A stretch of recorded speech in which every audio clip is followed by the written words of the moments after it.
देखिए, जो कुछ उन्होंने बोला है मैं उसकी अपने ढंग से व्याख्या कर देता हूं। ये सही बात है, ये आपातकाल है, उन लोगों के अस्तित्व के लिए आपातकाल है जो अभी तक भ्रष्टाचार, परिवारवाद, तुष्टीकरण, जातिवाद, अपराधीकरण में आकंठ डुबा रखा था, जिन्होंने भारत की राजनीति को पिछले करीब 4-5 दशकों से, उस राजनीति के लिए ये आपातकाल हो गया है। और वो आपातकाल आया है मोदी जी के नेतृत्व में, क्योंकि भ्रष्टाचार, अपराधीकरण, जातिवाद और घनघोर तुष्टीकरण जो देश की अखंडता तक पर आघात करने तक जाता हो, उसके लिए आपात स्थिति बन गई है। परंतु अभी अभी जो आपने न्यूज दिखाई है वो बड़ी गंभीर बात है। मुझे लगता है कि इस मामले में मुझे अखिलेश यादव जी की तारीफ करनी पड़ेगी कि उनकी दूरदृष्टि बहुत गजब की थी जब उन्होंने मध्य प्रदेश के चुनाव में कांग्रेस पार्टी के लिए चालू पार्टी शब्द कहा था।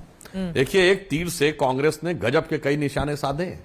अगर कांग्रेस और सपा का गठबंधन होता तो 4-6 सीटों से आगे कांग्रेस पार्टी दावा ही नहीं कर पाती। और समाजवादी पार्टी की स्थिति मुख्य विपक्षी दल के रूप में, जो कि वो उसकी उत्तर प्रदेश विधानसभा में, और वो चाहती है कि यूपी की राजनीति के दूसरे ध्रुव के रूप में वो बनी रहे, वो यथावत बनी रहती।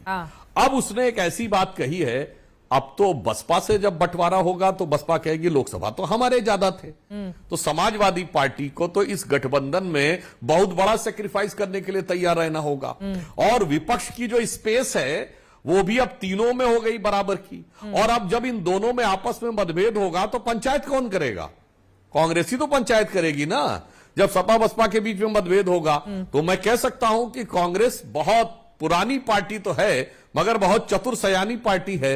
और उसने ऐसा दांव चला है कि अखिलेश जी के लिए अब ना करते बनेगा और ना हां करते बनेगा। तो जिसे कहते हैं कि राजनीतिक दृष्टि से बहुत चतुराई भरा काम कांग्रेस पार्टी ने करने में सफलता हासिल की। और एक और बात भी बहुत स्पष्ट हो गई। देखिए, ये सारा का सारा फैक्टर एम फैक्टर के लिए है। मतलब मैं तो इसको कह रहा हूं मनी फैक्टर है, मगर इसको एम से अगर मुस्लिम भी मान लें तो अगर सपा ही लड़ती 80 में 70 सीटें तो सपा मेजर शेयर रहती।